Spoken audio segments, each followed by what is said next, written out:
Yeah hi bro. Hi bro. ఏంటి ఇంత formality? Top 5 నీ కోరిక కదా? హ్యాపీయా? Happy, full happy. బట్ కొంచెం ఈ సీజన్లో కప్పు కొట్టే అవకాశం ఉంది యాక్చువల్లీ. మీకు నా 100% ఉంది. మరి ఎందుకు మారిపోయింది? గౌతమ్ ఇప్పుడున్న టాప్ 2 అది డిజర్వా? అవినాష్ సీజన్ 8ని కాపాడాడు తన ఎంటర్టైన్మెంట్తో అంటే ఏమంటావు? ఎస్. నామినేట్ అయిన వెంటనే అవినాష్ పవర్ యూస్ చేసుకొని బయటపడ్డాడు. నామినేషన్స్కి భయపడ్డావా? వాడుకున్నావు అంటే భయపడ్డావని అడిగావు. వాడుకోకపోతే ఎందుకు వాడుకోలేదు? ఓవర్ కాన్ఫిడెన్స్ ఇదే క్వశ్చన్ అడుగుతున్నావు.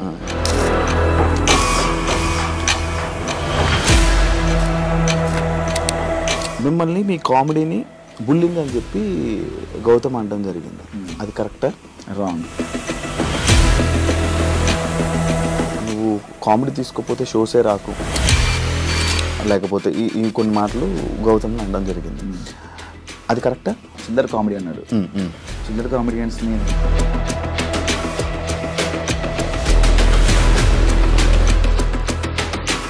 ఏదో నెగిటివ్ చేయాలి అని చెప్పేసి అంత గట్టిగా వచ్చినప్పుడు నాకు అడగడం గొంతుంది. ఈ ఫినాలేలో ఏదో ఒక టాపిక్ జరిగిందంట. అది లైక్ మా కన్నడ వాళ్ళు గెలిచారు అని చెప్పి టీంలో మెంబర్ ఎవరు జరిగిందంట. సీజన్ 4లో 7th వీక్ వరకు అవినాష్ ఓన్లీ కామెడీ చేశాడు, సీరియస్ యాంగిలే చూడాల. కానీ ఈసారి స్టార్టింగ్ గెలంగానే వచ్చింది. ఇక్కడ ఎగింది బుల్లింగ్ అన్నారు, అదే అన్నారు. పృథ్వీతో గొడవే కావాలని రేస్ చేసిన పాయింట్ అనుకోండి. పృథ్వీ దీని గొడవ లేకపోతే కావాలని రేస్ చేసింది ఆయన. ఫస్ట్ ఆఫ్ ఆల్ ఏంట్రా ఆరా అంటే వద్దు రా అని వద్దంటే అంటాన్రా ఏం చేస్తావు రా.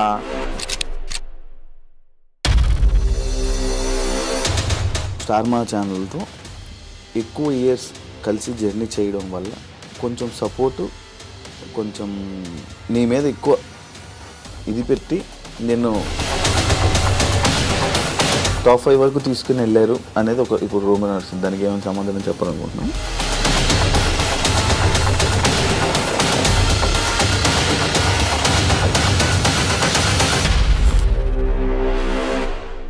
హాయ్ హలో నమస్తే, నేను మీ anchor Shiva. Welcome to iDream media. ఈరోజు మన ముందున్న guest Bigg Boss season 8 contestant, wild card entry and Bigg Boss 8 entertainer, one and only entertainer Avinash ఈరోజు మనతో ఉన్నాడు. అవినాష్తో మాట్లాడి మనకు తెలియని విషయాలు తెలుసుకునే ప్రయత్నం అయితే చేద్దాం.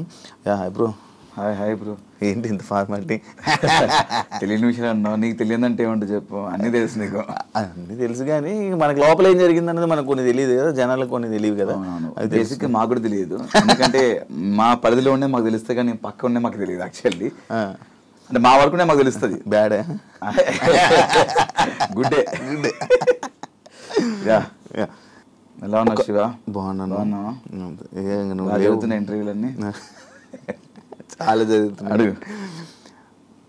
5 వారాలు ఒక సీజన్ ఎంటర్టైన్మెంట్ లేదు అని అనుకుంటున్నప్పుడు అవినాష్ అనే పర్సన్ లోపలికి వెళ్ళి జనాలందరినీ ఎంటర్టైన్ చేశాడు. అసలు సీజన్ 4 అయిపోయిన తర్వాత మళ్ళీ ఎందుకు నీకు వెళ్ళాలనిపించింది మళ్ళీ సీజన్? అంటే నాకు బేసిక్గా నేను వెళ్ళాలనిపించిందంటే ఒకసారి ఎంటర్టైన్ చేసే అవకాశం మరొకసారి వచ్చిందని చెప్పేసి నేను ఫీల్ అయ్యాను. అంటే నేను ఎంటర్టైన్ చేయడానికి వెళ్ళేది ప్రేక్షకుల్ని. నేను బయట ఉన్నా అదే ఎంటర్టైన్మెంట్ చేస్తున్నాను, లోపల అదే చేస్తాను కాబట్టి బయటన అదే చేస్తాను, లోపల కూడా అదే చేయాలి కాబట్టి నేను వెళ్ళాలనుకున్నాను. అండ్ సీజన్ బిగ్ బాస్ అనేది ఒక మంచి ఎక్స్పీరియన్స్. నేను సీజన్ 4 వెళ్ళినప్పుడు కూడా చాలా హ్యాపీగా నవ్వుకుంటూ నవ్విస్తూ ఆడుకుంటూ సరదాగా నేను ఒక 91 డేస్ గడిపేశాను. మరొకసారి అవకాశం వచ్చింది బిగ్ బాస్ అంటే కొంతమందికి అది అవకాశం రావడమే చాలా గొప్పగా ఫీల్ అవుతుంటారు. అది 2 సార్లు రావడం అనేది ఇంకా నేను గొప్పగా ఫీల్ అయిపోయాను. ఆ ఆపర్చునిటీ వదులుకోకూడదని చెప్పేసి మళ్ళీ వెళ్ళాను. అవినాష్ సీజన్ 8ని కాపాడాడు తన ఎంటర్టైన్మెంట్తో అంటే ఏమంటావు? నేను కాపాడలేదు, అందరు కలిసి అందరు కష్టం ఇది. అందరు కంటెస్టెంట్స్ వారు ఆట ఆడారు. అందరు కలిస్తేనే ఈ సీజన్ వర్కౌట్ అయింది, హిట్ అయింది అంతే. నామినేట్ అయిన వెంటనే అవినాష్ పవర్ యూస్ చేసుకొని బయటపడ్డాడు. అవును. అంటే నామినేషన్స్కి భయపడ్డావా? లేదు, నేను సేమ్ బస్లో ఈ క్వశ్చన్ అడిగారు. ఒకవేళ నేను యూజ్ చేసుకోకపోతే కూడా నువ్వు ఇదే క్వశ్చన్ అడుగుతాను, ఓవర్ కాన్ఫిడెన్స్ నువ్వు ఎందుకు యూజ్ చేసుకోలేదు అంటే ఉంటావని నమ్మకం నీకు ఎట్లా అనిపించింది? బిగ్ బాస్ క్లియర్గా నీకు ఆ పవర్ ఇచ్చారు, పవర్ ఇచ్చినప్పుడు వాడుకోవాలి, వాడుకోకుండా నువ్వు వాడుకోకపోవడం వల్ల ఈరోజు బయటకు వచ్చావు అని ఇదే ఇంటర్వ్యూలో ఇదే క్వశ్చన్ అని అడుగుతావు. వాడుకున్నా కూడా ఇదే క్వశ్చన్ అడిగావు. వాడుకున్నావు అంటే భయపడ్డావు అని అడిగావు, వాడుకోకపోతే ఎందుకు వాడుకోలేదు ఓవర్ కాన్ఫిడెన్స్ అని ఇదే క్వశ్చన్ అడుగుతున్నావు. కాబట్టి వాడుకోవడం అనేది కామన్. నాకు ఆ క్షణం అక్కడ అనిపించింది, నేను వాడేశాను. అంటే ఒకరికి ఒక అవకాశం వచ్చినప్పుడు దాన్ని మనం యూటిలైజ్ చేసుకోవాలి. అది మంచో చెడో తెలియదు, ఆ క్షణం నాకు అనిపించింది, అది చేశాను. దాని నామినేషన్కి భయపడ్డం అనేది చాలా మంది అనుకున్నారు. అనుకునే వాళ్ళకి నా సమాధానం ఇది. మిమ్మల్ని మీ కామెడీని బుల్లింగ్ అని చెప్పి గౌతమ్ అనడం జరిగింది, అది కరెక్టా? రాంగ్. అసలు నేను ఎప్పుడు ఎవరిని నేను బుల్లింగ్ చేయలేదు. ఫస్ట్ ఆఫ్ ఆల్ నాకు బుల్లింగ్ మీనింగ్ బుల్లింగ్ అంటే ఏంటి బ్రో అని, బుల్లింగ్ అంటే నేను బుల్లు సంథింగ్ ఈ బుల్లు ఉంటుంది కదా దానికి సంబంధించింది నేను అలా అన్నానేమో అని ఫస్ట్ ఫీల్ అయ్యాను. తేజ అని అడిగారు, అదే తేజ బుల్లింగ్ అంటే ఏంటరా అంటే సో అండ్ సో దీని అర్థం అని అంటే నేను అలా చేయలేదురా బాబు, మనం చేసి అలాంటి చేస్తే గిట్ట జనాలు నన్ను ఈ 10 సంవత్సరాల నుంచి ఇంత ఎంకరేజ్ చేయరు. నా కామెడీ ఏంటో ప్రేక్షకులకు తెలుసు. సీజన్ 4లో నా కామెడీ ఎంజాయ్ చేశారు, అదే కామెడీ చేస్తూనే సీజన్ 8లో ఉన్నా నేను. నాకు ఆ బుల్లింగ్ చేసే అవసరం నాకు లేదు. ఫస్ట్ ఆఫ్ ఆల్ నేను చేయలేదు కాబట్టి రోజు అంతా ఫైట్ చేశాను నేను. ఈ సిచ్యువేషన్ జరిగాక లోపల నువ్వు కామెడీ తీసుకోపోతే షోసే రాకు, లేకపోతే ఈ కొన్ని మాటలు గౌతమ్ని అనడం జరిగింది, అది కరెక్టా? అంటే బేసిక్గా బిగ్ బాస్ అనేది ఒక ఎంటర్టైన్మెంట్ షో బ్రో. ఎంటర్టైన్మెంట్ అనేది అంతమంది మీతో ఉన్న 14 మంది 15 మంది ఎంతమంది అవుతున్నారో వాళ్ళు తీసుకుంటున్నారు కామెడీని, నువ్వు ఒక్కడికి తీసుకోవట్లేదు. అంటే దానికి ముందు నువ్వు ఎంజాయ్ చేసావు. పర్టికులర్ నీకు ఏదైతే నచ్చదో అని, నీకైతే ఇది అనడం నీకు నచ్చదని చెప్పాడు కదా, అది మాకు తెలియదు. హౌస్లో కొంతమంది తెలుసు, నువ్వు కొంతమందికి చెప్పావు, కొంతమంది తెలియదు. అండ్ గౌతమ్ అనే వ్యక్తి దాని ద్వారా మాకు పరిచయం, సోషల్ మీడియాలో ఏదైతే ఉందో దాని ద్వారా మాకు తెలిసింది అశ్వత్థామ 2.1 అనేది. దాని ద్వారా తెలిసింది. దానివల్ల మేము గౌతమ్ అశ్వత్థామ 2.0 దానివల్ల మనోడు ఫేమ్ అని చెప్పేసి నేను అది అనడం వల్ల మనోడు హట్ అవుతున్న విషయం నాకు తెలియదు. ఒకరు హట్ అవుతారంటే నేను అది చేయను, నాది ఆ కామెడీ కాదు. ఫస్ట్ ఆఫ్ ఆల్ నేను డబుల్ మీనింగ్ చేయలేదే, బూతులు మాట్లాడలేదు, బూత్ కామెడీ చేయలేదు. ఏదైతుందో పాయింట్ అశ్వత్థామ అనేది ఒక మంచి పదము, దాన్ని ఒకరు ట్రోల్ చేసిన విషయం, దానివల్ల నెగిటివిటీ అయింది అనే విషయం నాకు తెలియదు. అది అలా అనడం వల్ల అతను హట్ అవుతాడంటే అనేవాడిని కాదు, నాకు తెలియక చేసింది అది. అండ్ దాని తర్వాత మళ్ళీ కొన్ని రోజుల తర్వాత కొన్ని వారాల తర్వాత నాకు సార్ చెప్పారు, దాన్ని ఏదైతే అన్నారో మళ్ళీ అతను అది తీసుకొని అండ్ అశ్వత్థామ ఇప్పుడు 3.1 అతనే మళ్ళీ దాన్ని యూజ్ చేసుకున్నాడు. అంటే నేను ఏమంటున్నా అంటే నాకు తెలియక జరిగింది, అది తెలియక జరిగిందని అక్కడ నేను వెళ్ళి క్షమాపణ కూడా చెప్పాను. సారీ గౌతమ్, నాకు తెలియదు నువ్వు దీన్ని హట్ అవుతావు అని, నేను ఇంత సెన్సిటివ్ అని నాకు తెలియదు, తెలిసి అనేవాడిని కాదని చెప్పాను. దాని పర్టికులర్ అంత మైక్ ఇస్తే నన్ను బ్యాడ్ చేయడానికి నెగిటివ్ చేయడానికి చేసినట్టు ఆ క్షణం అనిపించింది. నాకే కాదు హౌస్ మొత్తం అనిపించింది. హౌస్ అంతా స్టాండ్ తీసుకున్నారు. అతను తెలియక అన్నాడు కదా గౌతమ్ వదిలేదు దాన్ని ఎందుకు పెద్ద చేస్తాను అంటే ఆ సిచ్యువేషన్ని పర్టికులర్ ఆ క్షణం మనోడు పెద్ద చేయడానికి ట్రై చేసిన అనిపించింది ఆ పాయింట్ని. ఇదే డిస్కషన్ వల్ల అవినాష్ కొంచెం నెగిటివ్ అయింది బయట. లైక్ సీజన్ 4లోని కూడా ఇలాంటి కామెడీ సిచ్యువేషన్లోనే అభిజిత్ ఇలా అన్నాడని చెప్పి, లేకపోతే అవినాష్కి ఇలాంటి టైంలోనే ఎందుకు అవినాష్ కలిసి అంటే మనం ఇచ్చే సమాధానం కానీ లేకపోతే అది కరెక్ట్గా లేకపోవడమా, లేకపోతే కరెక్ట్ కన్వే అవ్వకపోవడం? అభిజిత్ ఏ విషయంలో అభిజిత్ అంటే అభిజిత్కి నీకు ఒకసారి డిస్కషన్ ఇదే కామెడీ గురించి నీకు అప్పుడు ఒక డిస్కషన్ అనుకుంటా నోయల్కి చిల్లర కామెడీ నోయల్ది అయిపోయింది. నోయల్ది అంటే అభిజిత్ నీకు కూడా ఒక డిస్కషన్ అయింది. అభిజిత్ ఏదో నామినేషన్లో నామినేట్ చేయడం కూడా అంటే దీన్ని పెట్టి వీడియో చేయడం జరిగింది. తెలీదు అంటే మేబీ కట్ చేసి చెప్పే అది ఎక్కడదో ఇది ఎక్కడో తెలియదు. మేబీ దానికి వేరే కట్ చేసి పెట్టిండొచ్చు. నాకు కామెడీకి సంబంధించింది నోయల్కి నాకు చిల్లర కామెడీ అన్నాడు. చిల్లర కామెడియన్స్ని చిల్లర కామెడీ చేసేవాళ్ళని బిగ్ బాస్ తీసుకోరు కదా, ఎవరిని తీసుకోవాలి ఎవరిని తీసుకోవాలి తెలుసు కదా అని ఆ పాయింట్ ఇష్యూ జరిగింది. అది సీజన్ 4లో.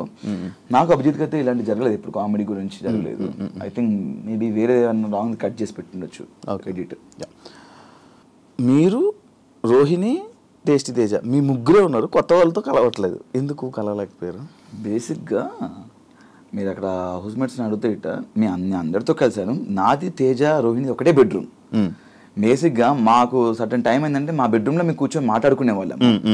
అండ్ మేము వేరే వాళ్ళతో మాట్లాడడానికి వెళ్తే వాళ్ళు ఏంటంటే కొంచెం ఫర్ ఎగ్జాంపుల్ అంటే విష్ణు పృథ్వీ ఉన్నారు, వాళ్ళు మాట్లాడుకునే వాళ్ళు పర్సనల్ అండ్ ఇంపార్టెంట్ మాట్లాడుకుంటున్నారు ఏమో, వాళ్ళని డిస్టర్బ్ చేయకూడదు. అండ్ నిఖిల్ వేరే వాళ్ళ ఫ్రెండ్స్తో మాట్లాడుతున్నారు, వాళ్ళ స్పేస్లోకి మనం వెళ్ళడం ఎందుకు అని చెప్పేసి అనుకున్నాం తప్ప మ్యాక్సిమం చూస్తే అవినాష్ అనేవాడు అందరితో కలిసిపోయాడు. అక్కడ అందరితో కలిసిపోయాడు. నువ్వు మ్యాక్సిమం చూస్తే మనకి ఎక్కడ ఈ గ్రూప్ ఆ గ్రూప్ అని మాకు ఏమి ఉండదు. వాళ్ళు పెట్టుకున్న పేరు ఉండొచ్చుకునేవన్నా కానీ ముగ్గురు కలిసి కనబడేసరికి ఇప్పుడు ముగ్గురం కలిసి ఉన్నాం, ఉండలేదని చెప్పట్లేదు. ముగ్గురం కలిసి ఫన్ చేయడానికి ముగ్గురం కలిసి చేయాలి, ముగ్గురం కలిసి నవ్వించడానికి ముగ్గురం కలిసి చేయాలి. అది అవును, ముగ్గురం కలిసి తింటున్నప్పుడు ఇప్పుడు నువ్వు తింటున్నప్పుడు పక్కన చేరింది, ఆ పక్కన ఇంకో చేరింది, ఆ విధంగా ముగ్గురం కలిసి కూర్చోవచ్చు. అక్కడ ఫన్ చదువుతున్నప్పుడు మా జోనర్ కదా, అక్కడికి వెళ్ళి ఇంకో 2 పంచులు కూర్చొని యాడ్ చేద్దాం అని అక్కడికి వెళ్ళి ఆ క్షయంలో మీకు ముగ్గురు కలిసి ఉన్నట్టు అనిపించింది తప్ప గేమ్ లో ముగ్గురం కలిసి ఆడింది ఒకటి చెప్పున్నాం. ఒకటి చెప్పు, గేమ్ ముగ్గురు కలిసి ఆడిందంటే మీ ముగ్గురు గ్రూప్ గేమ్ ఆడారేమా అని అన్నారు. అదే ఒకటి చెప్పమన్నా, ఒక ఎగ్జాంపుల్ ఒకటి చెప్తే ఎవరైతే ఇది అంటున్నారో ఒకటి చెప్తే నేను సమానం చెప్తా. ముగ్గురు కలిసి ఆ గ్రూప్ గేమ్ ఆడింది ఒకటి చెప్తా. దానికి మన ఓటు అపీల్ చేసుకునేది నువ్వు. Yes, nice. దీని మీద అన్నారు, దీని మీద లోపలనే అన్నారు, అది నా జర్నీ వీడియోలో ఉంది. ఇది కాదా గ్రూప్ గేమ్ అన్నారు, నేను దానికి సమానం చెప్తా. అది నాకు చాలా అవసరం. అక్కడ నాకెంత అవసరమో నా ఫ్రెండ్ కూడా అంతే అవసరం అనిపించింది. అండ్ నువ్వు చూసినట్టయితే నేను టికెట్ టు ఫినాలే టాస్క్లో ఆడుతున్నప్పుడు రోహిణికి నాకు ఫైట్ జరిగింది, శ్రీముఖి వచ్చి పిలుచుకున్నప్పుడు. అక్కడ నేను వెళ్ళి పట్టాను అంటే లేదు నేను వెళ్ళి పట్టాను అన్నది. అరే నువ్వు ఆల్రెడీ 3 points లీడ్లో ఉన్నారా, నాకు 2 points ఉన్నాయి అంటే, రోహిణి ఇది గేమ్ ఈజ్ గేమ్, నేను గెలవాలి, నాకు ప్రతి పాయింట్ ఇంపార్టెంట్ అని చెప్పేసి మీ ఇద్దరం వాదించుకున్నాం, చాలా గట్టిగా వాదించుకున్నాం. హౌస్ అందరు షాక్ అయ్యారు, ఏంటి వీళ్ళిద్దరు ఇంత గొడవ పడుతున్నాను. అక్కడ నేను గ్రూప్ ఏమనుకుంటే నేను రోహిణికి ఇచ్చేయచ్చు. అక్కడ నాకు అవసరం అనిపించింది, నా అవసరం అక్కడ. నాకు టికెట్ ఫినాల్ నేను కొట్టాలి, ఫస్ట్ ఫైనలిస్ట్ అవ్వాలి నాకు అనిపించింది. నేను అక్కడ టగ్ ఆఫ్ వార్ ఫైట్ చేశాను రోహిణితో. అంటే ఇది అనిపించలేదా? ఇక్కడ నేను ఆల్రెడీ టికెట్ ఫినాల్ వెళ్ళాను, నేను టాప్ లో ఉన్నాను. 15th వీక్ నేను నామినేషన్స్ లేను, రోహిణి అక్కడ నామినేషన్స్ ఉంది. రోహిణి చాలా గట్టి ఫైట్ చేసింది, చాలా బాగా ఆడింది, ఫన్ చేసింది, టాస్క్ ఆడింది. రోహిణి ఆ వీక్ నామినేషన్ నుంచి సేవ్ అవ్వడానికి ఓటేపల్ తనకు అవసరం అనిపించింది. నేను ఫినాల్కి వెళ్ళిపోయాను, టాప్ 5లో ఉన్నాను, ఫస్ట్ ఫైనలిస్ట్లో ఉన్నాను. నాతో పాటు నా ఫ్రెండ్ కూడా రావాలి ఫినాల్కి అని చెప్పేసి 14th వీక్ నామినేషన్స్లో ఉంది. తనకి ఇది అవసరం, ఫస్ట్ నామినేషన్స్, తను జనాల నుంచి సేవ్ అవ్వాలని చెప్పేసి. తను ఫినాల్కి ఓటాపిల్ కాదు, దానికంటే ముందు 14వ వారంలో తనకు ఓటాపిల్ చాలా ఇంపార్టెంట్ అని చెప్పేసి నాకు ఇవ్వాలనిపించింది. అక్కడ ఒక స్నేహితుడిగా ఒక ఫ్రెండ్గా ఇవ్వాలనిపించింది తప్ప గ్రూప్ గేమ్ కాదు. నీ గ్రూప్ గేమ్ అనుకుంటే దాని ముందు నుంచి నేను ఆడుతున్నాను, నేను ఆ ముందు కూడా ఇవ్వచ్చు కదా. ఆ క్షణం ఇవ్వాలనిపించింది, ఇచ్చాను అంతే. కానీ మీ ఇద్దరు బాగా కనెక్ట్ అయినట్టున్నారు కదా లోపలే. కనెక్ట్ అయ్యాం ఫ్రెండ్స్గా, అంటే తెలియకుండానే ఒక కేరింగ్ వచ్చేసింది. స్టాండ్ తీసుకోవడం కానీ, ఏమైనా చిన్న చిన్న విషయాలకు తను మాట్లాడడం కానీ, నేను లో ఉన్నప్పుడు తను వచ్చి నన్ను కన్సల్ట్ చేయడం కానీ, అంటే లో అంటే కొంచెం బాధపడ్డప్పుడు కానీ, కొంచెం ఈ హెల్త్ ఇష్యూస్ అలా ఎమోషనల్గా కనెక్ట్. బిగ్ బాస్లో ఇప్పుడు ఉన్న మొత్తం అందరి కంటెస్టెంట్లు నీకు బయటపరిచమే. కొంతమంది లేరు, ఆల్మోస్ట్ అంటే లైక్ నేను వెళ్ళినప్పుడైతే సీత తెలీదు, నాకన్నా ముందు కొంతమంది వెళ్ళిపోయారు. సీత తెలీదు, మణికంఠ తెలీదు, అండ్ పృథ్వీ షోలో హాయ్ అంతకుమించి తెలీదు. యష్మి తెలీదు, యష్మి షోలోనే అదే షోస్లో అంతే. కానీ వాళ్ళు ఎవరికి కనెక్ట్ అవ్వలేదు ఎందుకు అంత ఎక్కువ? నేను యష్మితో ఫన్ చేశాను, నాకు పృథ్వీ కనెక్షన్ ఫైట్లో జరిగింది బాగా, ఆ కనెక్షను. అండ్ ప్రేరణకు నాకు కనెక్షన్ ఉంది. మణికంఠ నేను వెళ్ళిన తర్వాత మణికంఠతో నేను ఫన్ చేయించాను వెళ్ళి. మణికంఠ నాది నేను వెళ్ళిన తర్వాత మణికంఠ నాకు ప్రోమోలు చూస్తే కానీ, గిన్నెలు తోమడం కానీ, ఆ డాన్స్ చేయించడం కానీ. అండ్ ఇంకెవరు, సీత వెళ్ళిపోయినా ఆ వీకే వెళ్ళిపోయింది పాపం అమ్మాయి. ఆ అమ్మాయి కూడా నువ్వు చూసినట్టయితే నేను ఎంత కనెక్ట్ అయ్యానంటే ఆ అమ్మాయికి, తను ఎలిమినేషన్ వెళ్ళిపోతున్నప్పుడు స్టేజ్ మీద వైట్ హార్ట్ నా ఒక్కడిది పెట్టింది. వైట్ హార్ట్ నా ఒక్కడిది పెట్టింది, వాళ్ళ ఓజీ నుంచి కూడా పెట్టలేదు, రాయల్స్ నుంచి కూడా నా ఒక్కడిది పెట్టింది. ఓవరాల్ వైట్ హార్ట్ నా ఒక్కడిదే పెట్టింది చూసినట్టయితే. అంత కనెక్ట్ అయిపోయింది అమ్మాయి కూడా. అండ్ మనకంట ఓకే, వీళ్ళంతా మిగతా వాళ్ళు ఇంకెవరు లేరు. ఈ పృథ్వీది ఇప్పుడు పృథ్వీ ఏదైతే లోపల అది జరిగిందో, సిచ్యువేషన్ ఏదైతే జరిగిందో మొత్తం ఇంకా డిపెండెంట్ లాగా ఉండిపోయారా ఇద్దరు, లేకపోతే అది ఏంటి అది ఇష్యూ? నాకు నేను ఏనాడు ఆ పాయింట్ మీద నేను ఆ పాయింట్ రీచ్ చేయలేదు. ఎందుకంటే ఎవరి ఇండివిజువాలిటీ వాళ్ళకు ఉంది, అంటే లైక్ ఎవరి పర్సనాలిటీ వాళ్ళది, ఎవరి స్పేస్ వాళ్ళకు ఉంది. అక్కడ గేమ్ పరంగా నేను మాట్లాడాను కానీ ఎప్పుడు దాని గురించి నేను ఎప్పుడు మాట్లాడలేదు, నాకు మాట్లాడాలని అనిపించలేదు. ఎవరి ఇష్టం వాళ్ళది, వాళ్ళ దాని గురించి వాట్ ఎవర్ ఇట్ ఈస్, వాళ్ళ ఫ్రెండ్షిప్పా ఇంకేదైనా నాకు అది మాట్లాడే ఆ పాయింట్ తీయాలి నాకు లేకుండే, నేను తీయలేదు కూడా. టాప్ 5 నీ కోరిక కదా? అంటే సీజన్ 4లో టాప్ 5లో ఉండాలి అనేది గట్టిగా అనుకున్నాను, బట్ అది అక్కడ నెరవేరలేదు, ఇక్కడ నెరవేర్చుకున్నాను టాప్ 5లో ఉండాలని. Happy, full happy. బట్ కొంచెం ఈ సీజన్లో కప్పు కొట్టే అవకాశం ఉంది యాక్చువల్లీ. మీకు? నా 100% ఉంది. గట్టిగా ఆడితే నాకే కాదు ఎవరైనా కొట్టే అవకాశం ఉంది, బట్ నేనైతే గట్టిగా అనుకోని కొడదామని ఈ సీజన్లో. ఎందుకంటే నేను 5 వారాలు చూసాను కాబట్టి. మరి ఎందుకు మారిపోయిందంటే తెలియలేదు. అంటే నా ఒక టైం వరకు నేను కొడతాను అనుకున్నాను, బట్ ఎప్పుడైతే నేను ఎలిమినేట్ అయ్యానో ఒక వీక్లో, ఎలిమినేట్ అయిన తర్వాత మళ్ళీ ఎవిక్షన్ షీల్డ్లో నేను సేవ్ అయ్యాను. అదే యాక్చువల్లీ ఎలిమినేట్ అయిన తర్వాత నాకు అమ్మ బాబు ఎలిమినేట్ అయిపోయానేంటి. అప్పుడు 7 ఉన్నారు నామినేషన్స్లో, నేను ఎలిమినేట్ అయిపోయాను. నిజంగానే ఎలిమినేట్ అయ్యానా? నా పొజిషన్ ఏ పొజిషన్లోనే ఎలిమినేట్ అయ్యాను? ఓటు నాకు పడలేదా? నిజంగానే జనాలు నాకు ఓటు చేయలేదా అని నిజంగా అనిపించి తర్వాత ఆలోచిస్తే ఓహో నామినేషన్ వాళ్ళందరూ చెప్పారు నామినేషన్స్ ఉండాలి, నామినేషన్స్ ఉంటేనే మనం ఇక్కడ సేవ్ అవుతాము, ముందుకెళ్తాము. నేను దీని గురించి నాకు బాగా ఆలోచించాను. నామినేషన్స్ ఉంటేనే మనం సేవ్ అవుతాము, లేకపోతే అవ్వము అంటే అంత ఆట ఆడిన వేస్ట్ అయిన అప్పుడైతే. మరి హౌస్లో బిగ్ బాస్కి గేమ్ ఆడడానికి వెళ్ళాలా లేకపోతే నామినేట్ అవ్వడానికి వెళ్ళాలా అని డౌట్ వచ్చింది నాకు. బిగ్ బాస్కి వెళ్ళాలంటే బిగ్ బాస్కి గేమ్ ఆడడానికి వెళ్ళాలా లేకపోతే సోమవారం నామినేట్ అవ్వడానికి వెళ్ళాలా అన్నట్టు. నామినేట్ అవుతేనే మనం కంటిన్యూ సేవ్ అవుతుంది, నామినేట్ అవుతేనే కంటిన్యూస్ ప్రతి వారం నామినేట్ అవుతేనే మనం సేవ్ అవుతాం, లాస్ట్ వరకు ఉంటామని చెప్పారు. ఎవరు చెప్పింది? చాలా మంది అన్నారు నామినేట్ అవ్వాలి, ఓట్ బ్యాంక్ పెట్టుకోవాలన్నారు. లోపల ఓట్ బ్యాంక్ ఉంచుకోవాలి, మీ ఇప్పటికి 8 వారాలు నామినేట్ అయ్యాను, నేను 6 వారాలు అయ్యాను, 7 వారాలు చాలా గొప్ప చెప్పుకుంటున్నారా. అంటే నామినేట్ గొప్ప చెప్పుకుంటుంటే వాళ్ళు తప్పులు చేస్తున్నాయి కదా, పాయింట్అవుట్ చేసి నామినేట్ అవుతారు కదా. అంటే ఆ తప్పులు చేసిన వాళ్ళని పాయింట్అవుట్ చేసి నామినేట్ చేస్తే తప్పులు చేసిన వాళ్ళు జనాలు సేవ్ చేస్తున్నారు. సేవ్ చేసి వాళ్ళు సర్వే ముందుకెళ్ళిపోతున్నారు. నామినేట్ అవ్వట్లేదు అర్థం ఏంటి? ఏ తప్పు చేయట్లేనే కదా. ఏ తప్పు చేయక నువ్వు బాగా ఆడుతున్నావు.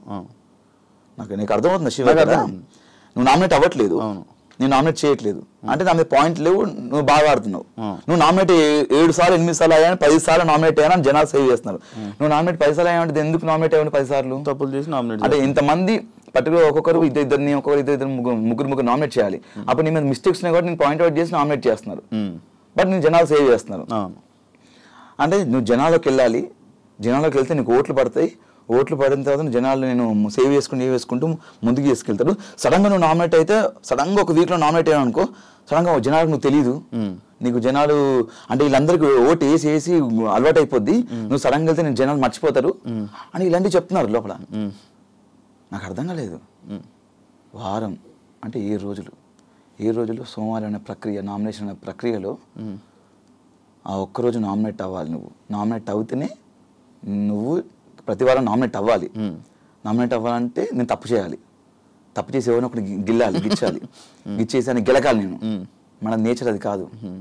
మనం ఆడుకుంటూ పోతాం, మన జోలికి ఎవరైనా వస్తే మనం గెలుస్తాం, మనం మిస్టేక్ ఉంటే మాడతాం. అంటే ఇక్కడ ఏమనిపించిందంటే నాకు నేను క్వశ్చన్ వేసుకున్నాను, నేను బిగ్ బాస్ గేమ్ ఆడడానికి వెళ్ళానా నామినేట్ అవ్వడానికి వెళ్ళాలా అని అనిపించింది. సరే ఓకే, 4 వారాలు నామినేట్ చేశారు. ఒకసారి ఏమో టిఫిన్ లేట్ వచ్చిందని నామినేట్ చేశారు, ఒకసారి ఏమో నువ్వు కామెడీ తప్ప ఏం చేయట్లే అన్నారు, ఒకసారి ఏమో నువ్వు స్పీడ్ ఉన్నావు గేమ్లో అని నామినేట్ చేశారు. ఇలాంటి రీజన్స్ మీద నామినేట్ చేశారు. బట్ 2 సార్లు చీఫ్ అయిపోయి సేఫ్ అయిపోయాను. ఒకసారి రోహిణి అడగకుండా రోహిణి నన్ను సేవ్ చేసింది. ఇంకోసారి ఏమో ఇది పవర్ యూజ్ చేసుకున్నాను. ఇంకొకసారి నామినేట్ అయ్యాను, దాంట్లో ఎలిమినేట్ అయిపోయాను. అప్పుడు ఎవిక్షన్ షీల్డ్ వచ్చింది, నబీల్ ఇచ్చాడు. కష్టంతో ముందుకెళ్ళావా జనరల్ ఓట్లతో ముందుకెళ్ళావా? నా కష్టంతో ముందుకెళ్ళాను నేను. ఎందుకు? కష్టపడుతుంది కదా ముందుకెళ్తాం. మరి ఓట్లు పడక కాదా? ఓట్లు పడక కాదా? నా ఓట్లు పడలేదు కదా మరి. అంటే నేను నామినేట్ అయితే నేను 4 సార్లు నామినేట్ అయ్యాను, ఒకసారి 2 సార్లు చీఫ్ అయ్యాను. లక్ కూడా ఫ్యాక్టర్ చేసిందా? 100% లక్ ఫ్యాక్టర్ చేస్తుంది. నేనేమంటున్నా అంటే శివ, నువ్వు కష్టపడుతూ వెళ్తున్నప్పుడు నీకు ఏదో టైంలో ఇలా వెళ్తున్నావు జీవితంలో సాధిస్తాం లేదనుకున్నప్పుడు ఒక ఆపర్చునిటీ వచ్చింది, అది లక్క ఏమో తెలీదు, నువ్వు ఒకప్పుడు ట్రై చేసావు బట్ సడన్ గా నీకు అది అవకాశం వచ్చింది, ఫోన్ వచ్చింది, సో ఏమంటే నీకు ఆపర్చునిటీ వచ్చిందని చెప్పేసి. నాకు తెలిసి బిగ్ బాస్ లక్ ఫ్యాక్టరీ కూడా నేను నమ్ముతాను అనుకోని. బిగ్ బాస్ లో జీవితంలో కూడా లక్ అనేది మన నమ్మాలి సందర్భాల్లో ఉండాలి. నాకు నమ్మాను. అంటే నేను ఒక్కసారి బయట జనాల్లోకి వెళ్ళాను, ఆ ఒకసారి కూడా హెల్మెట్ అయిపోయాను. అప్పుడు షీల్డ్ వల్ల, షీల్డ్ అనేది ఒక ప్రక్రియ, కంపల్సరీ షీల్డ్ ఎవరికో ఒకరు రావాలి, అది వాడు వాడుకుంటారా ఇంకొకరికి ఇస్తారు అనేది వాళ్ళ ఇష్టం. అది ఆ టైంకి నాకు నబిల్ ఇచ్చాడు, ఐమ్ వెరీ థ్యాంక్ఫుల్, చాలాసార్లు చెప్పాను. దానివల్ల నేను అయ్యో జనాలు హెల్మెట్ అయిపోయాను కదా నాకు షీల్డ్ వచ్చిందని ఇంకా కసి ఆడాను, ఇంకా కసి ఆడుతూ మళ్ళీ నెక్స్ట్ మళ్ళీ మెగా చీఫ్ అయ్యాను, ఆడుతూ కంటెంటర్ అయ్యాను, ఫస్ట్ ఫైనలిస్ట్ అయిపోయాను. 15th వీక్లో అందరు నామినేషన్స్ ఉంటారు, అక్కడ నాకు ఓటు రాలేదు. అవును, లాస్ట్ సీజన్లో జరిగింది సేమ్ ఈ సీజన్లో కూడా నీకు ఒకటి జరిగింది. ఎవిక్షన్ షీల్డ్ కాదు, ఏది నిన్ను నీ ఎంటర్టైన్మెంట్ని జనాలు ఎంజాయ్ చేస్తున్నారు కానీ అవినాష్కి ఓట్లు వేయట్లేదు. అది అర్థం కాలే నాకు. కారణం ఏమనుకుంటున్నావు, ఏమైనా ఉందా? అంటే రోహిణి కూడా అదే అన్నది, ఒక స్టేట్మెంట్ బాగా చేసింది, మనము ఓన్లీ కామెడీ చేయడం వరకే పనికొస్తాం రా, మనం విన్నర్లు అవ్వలేము, మనము ఇది అవ్వలేము. దానికి నువ్వు ఏమైనా ఇవ్వగలవా? అంటే నేను మరి ఈ సీజన్లో నేను టాస్క్లు ఆడాను, కామెడీ చేశాను, నా ఎమోషన్ చూపించాను, సిచ్యువేషన్ బట్టి వచ్చినప్పుడు ఎవ్రీథింగ్. టాస్క్లు ఆడకుండా నేను ఫైనలిస్ట్ అవ్వను కదా. నువ్వు మా టాస్క్ చూసినా కూడా ప్రతిదీ నువ్వు చూస్తూనే ఉంటావు, జనాలు కూడా చూస్తున్నాను. బట్ అదే నాకు అర్థం కావట్లేదు. టాస్క్లు ఆడాను, ఫన్ చేశాను, నేను చేశాను, మరి ఎందుకు గెలవలేదు అర్థం కావట్లేదు. ఎంటర్టైనర్ కప్పు రాదా? రావాలని కోరుకుంటున్నా నేను. నాకు కూడా యాక్చువల్లీ నాకు సీజన్ 4లో క్వశ్చన్ వచ్చింది, నేను బయటకు వచ్చిన చాలా బాధ వేసింది. జనాలు ఎక్కడికి వెళ్ళినా ఇంత బాగా ఆడారు అంటున్నారు, జనాలు మళ్ళా నాకు ఓట్లు పడలేదు. మరి అంటే దీనికి ఏం సమాధానం చెప్తాం శివ? బాగా ఆడామని జనాలే అంటున్నారు, కానీ ఆ జనాలు ఓటు వేయకపోవడం వల్లే నేను బయటకు వచ్చాను, 5th పొజిషన్లో వచ్చాను. ఇప్పుడు సీజన్ కాపాడేమని కొంతమంది అంటున్నారు, మీరు వెళ్ళిందని చూసామని కొంతమంది అంటున్నారు, మీ కామెడీ చాలా ప్యూర్గా ఉంటుంది, ఎలాంటి డబుల్ మీనింగ్ లేకుండా ఉంటుంది అన్నారు, టాస్క్లు బాగా ఆడే అంటున్నారు, కానీ నేను 5th పొజిషన్లో బయటకు వచ్చాను. తెలీదు దీనికి సమాధానం నేను ఏం చెప్పలేను, దీనికి ఎలాగో నాకు అర్థం కావట్లేదు. బట్ నాకేమనిపిస్తుందంటే ఒక షోకి సినిమా మనం థియేటర్కి వెళ్తాం శివ, అక్కడ సరదాగా నవ్వుకోవడానికి ఎంటర్టైన్మెంట్, సినిమా అనేది మొత్తం ఫుల్ఫిల్ ఒక 2-4 గంటల సినిమాలో ఎంజాయ్ చేస్తాం. కంటిన్యూగా సీరియస్గా ఉంటే సినిమా హిట్ అవ్వదు, దానిలో ఫన్గా ఉండాలి, ఎంటర్టైన్మెంట్ ఉండాలి. అలానే షోకి ఎంటర్టైన్మెంట్ కూడా అంతే అవసరం. కొన్ని సినిమాలు కామెడీ వల్లే కొన్ని కోట్లు వచ్చినాయి, రికార్డ్స్ అవి అలా ఉండిపోయిన చరిత్రలో. కాబట్టి మేము అన్ని చేసాము, బట్ కామెడీ చేసాం కానీ రావాలని కోరుకుంటున్నాను నేను కమెడియన్స్కి. ఒకవేళ కానీ నీకు ఎవిక్షన్ ఫ్రీ పాస్ కానీ రాకపోయి ఉంటే అప్పుడు రోహిణి మీరు ఎలిమినేటా? నేను ఎలిమినేట్ అయ్యాను ఎవిక్షన్, నాకు షీల్డ్ రాకపోతే గిట్ట, నాకు ఇవ్వకపోతే. ఫిక్సా? ఒక గెలకపోయి ఉంటుంటే అయిపోయాడు అనుకుంటున్నావు? అంటే నబీల్ ఆ రోజు నాకు ఎవిక్షన్ షీల్డ్ ఇవ్వకపోతే నేను నబీల్ కాదు, నువ్వు ఎవిక్షన్ ఫ్రీ, అదే లైక్ టికెట్ టు ఫైనల్ తెలీదు, అది మరి అది తెలీదు, అది చెప్పలేను. మరి మేబీ అప్పుడు ఆ వారం నా గేమ్ చూసి, అదే చెప్తున్నాను, గేమ్ చూసి ఓట్లేస్తారా జనాలు, లేకపోతే నామినేషన్స్కి ఫస్ట్ టైం వచ్చాడు తెలియదు, ఇన్ని రోజులు ఓట్ బ్యాంక్ లే అని చెప్పేసి ఓటు తక్కువ పడి బయటకు వచ్చేవాడినేమో, లేకపోతే గేమ్ ఆడి అంటే రోహిణి ఉండాలి కదా. మరి అవును, రోహిణి బాగా ఆడింది. ఆ రోజు రోహిణి మెగా చీఫ్ అయినప్పుడు అంత బయట అందరూ చాలా హ్యాపీ, ఒక వరల్డ్ కప్లో చూసారంట. మరి ఆ వరల్డ్ కప్ చూసి అంత బాగా ఆడిన అమ్మాయి బయటకు వచ్చిందే అంతే, ఇంకా తెలియట్లేదు. ఈ ప్రశ్నకి సమాధానం ఎవరు చెప్తారు? మీరే చెప్పాలి. నేను ఎలా చెప్తాను, లోపల నాకు తెలియట్లేదు కదా, బయట అంటే జనాలు ఇది అంటారా? యా, ఫ్యామిలీ వీక్లో మీకు ఇచ్చిన స్పెషల్ ట్రీట్మెంట్ ఇంకొకరికి ఎవరికి రాలేదు అనేది లోపల కూడా కొంతమంది అనుకుంటారు. దానికి ఏం చెప్తావు? ఏం చెప్తాం అంటే, నా యానివర్సరీ కూడా లోపలనే, అంటే October 28th నా యానివర్సరీ, అది మిస్ అయిపోయింది, లోపల ఉండిపోయినా. నేను అందరు ఫ్యామిలీస్ వస్తుంటే బిగ్ బాస్, నా వైఫ్ వస్తే కొంచెం లోపలికి వచ్చిన లైట్స్ ఆఫ్ చేయండి బిగ్ బాస్, అది ఇవన్నీ కొంచెం నేను ఫన్నీగా అడిగాను, సరదాగా ఫన్నీగా అడిగాను. అవ్వదు బేసిక్గా. లైట్ లైట్లో మన బిగ్ బాస్ అంటే వైఫ్ ని మిస్సింగ్ అది ఇదని చెప్పాను నేను. చాలా అవుతుంది కదా, 3rd anniversary జరుపుకోలేదు బిగ్ బాస్, కొంచెం బాధ వేస్తుంది, ఈసారి బయట ఉంటే బయటికి వెళ్దాం అనుకున్నాను, చాలా గ్రాండ్గా అనుకున్నాను బిగ్ బాస్ అని ఇలా అనుకున్నాను. కానీ బిగ్ బాస్ కూడా కొంచెం ఎమోషన్స్ ఉంటాయి కదా, అంటే బిగ్ బాస్ కూడా మనం చూసి పాపం వీళ్ళన్నీ మిస్ చేసుకున్నారని చెప్పేసి మేబీ వాళ్ళు అలా సెట్ చేశారు.